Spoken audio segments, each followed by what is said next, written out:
नमस्कार, city post live के इस खास पेशकश में आपका स्वागत है। मैं हूं श्रीकांत प्रत्युष। अभी चुनावी माहौल है तो ज़्यादा बात तो चुनाव को लेकर ही होगी।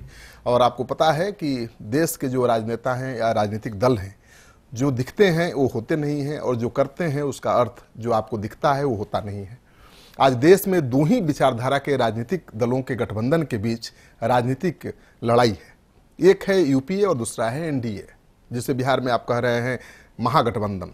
दूसरा है बिहार एनडीए। तीसरा वामदल है, जिसका अलग से कोई खास वजूद नहीं है, इसलिए उसे भी आज यूपीए के साथ खड़ा होना पड़ा है।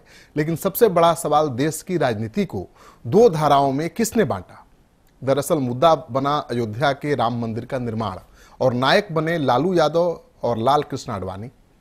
राम मंदिर के मुद्दे की वजह से बीजेपी और लालू यादव का देश में एक मजबूत राजनीतिक ताकत के रूप में उभार हुआ।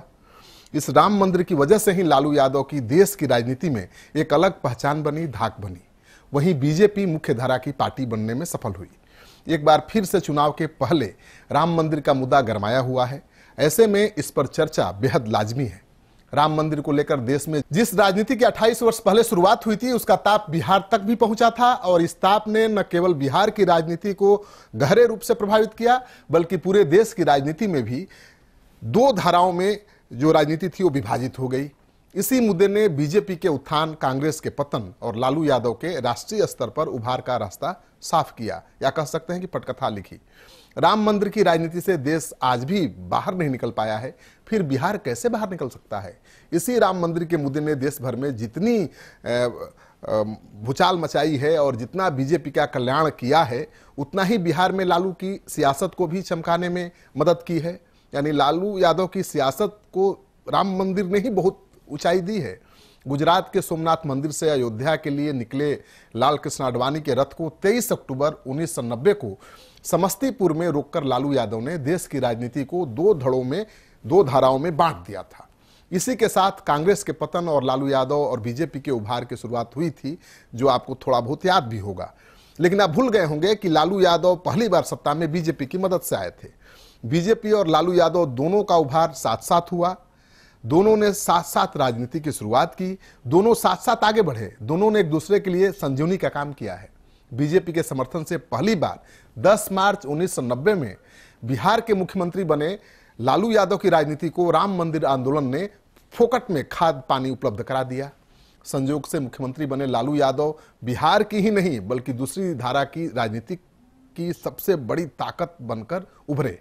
1989 में केंद्र में कांग्रेस सरकार के पतन के बाद 1990 में 324 सदस्य बिहार विधानसभा का चुनाव हुआ था, जिसमें लालू की पार्टी जनता दल के 122 विधायक जीतकर आए थे। कांग्रेस का ग्राफ तेजी से नीचे गिरा था और 71 सीटों से ही उसे संतोष करना पड़ा था। 39 विधायकों वाली बीजेपी और दूसरे दलों के समर्थन से ही गैर कांग्रेसी सरकार बनाने की पहल शुरू हुई बिहार में पहली बार। और तत्कालीन प्रधानमंत्री बीपी सिंह ने अपने चहेते रामसुंदर दास का नाम मुख्यमंत्री पद के लिए सबसे आगे कर दिया। लेकिन शरद यादव और देवीलाल की पसंद लालू थे। चंद्रशेखर के खासम खास रघुनाथ झा ने तीसरे प्रत्याशी के रूप में वोट काटकर लालू की जीत का मार्ग प्रशस्त कर दिया। यानी बीजेपी के सहारे लालू सत्ता पर काबिज हुए, और लालू प्रसाद बीजेपी के ही राम अयोध्या मंदिर के मुद्दे की वजह से बिहार से लेकर देश की राजनीति में छा गए। केंद्र की तर्ज पर बिहार में भी गैर कांग्रेसी सरकार की नींव पड़ गई। किंतु आडवाणी की गिरफ्तारी के बाद बीजेपी ने केंद्र के साथ बिहार की लालू सरकार से भी समर्थन वापस ले लिया।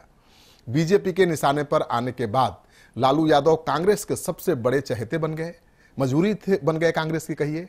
लालू ने भी कांग्रेस का हाथ थाम लिया और अपनी सरकार को सुरक्षित कर लिया। फिर लालू यादव ने कांग्रेस की दुकान बंद करवा देने की पटकथा लिखनी शुरू कर दी। कांग्रेस के हिस्से का पिछड़ा, दलित और अल्पसंख्यक वोटर लालू यादव के साथ खड़ा होने लगे। कांग्रेस सरकार के दौरान 1989 में हुए भागलपुर दंगे से जो नाराज अल्पसंख्यक थे, उन्होंने लालू यादव को अपना हीरो मान लिया। यानी लालू यादव ने आडवाणी के राम मंदिर रथ को रोककर बिहार में अल्पसंख्यकों का अपना बना लिया। आडवाणी के रथ का पहिया रोककर मुस्लिम के सबसे बड़े चहेता बनकर लालू यादव देश भर में उभरे। तब से इसी मुस्लिम यादव समीकरण के बूते लालू यादव ने बिहार में 15 साल तक राज किया, और आज भी एक बड़ी राजनीतिक ताकत के रूप में बिहार में बने हुए हैं। लालू यादव का आज भी राजनीतिक समीकरण क्या है? माय समीकरण यानी मुस्लिम यादव समीकरण, उसी समीकरण के बदौलत वो 15 साल तक सत्ता में बने रहे और आज भी उनकी पार्टी बिहार में सबसे ताकतवर पार्टी की पहचान बनाई हुई है। आपको ये कार्यक्रम अच्छा लगे तो अपने दोस्तों के साथ शेयर करिए। हमारे यूट्यूब चैनल को सब्सक्राइब करना बिल्कुल मत भूलिए। आपका सहयोग समर्थन लगातार मिल रहा है, उसके लिए बहुत बहुत साधुवाद। नमस्कार।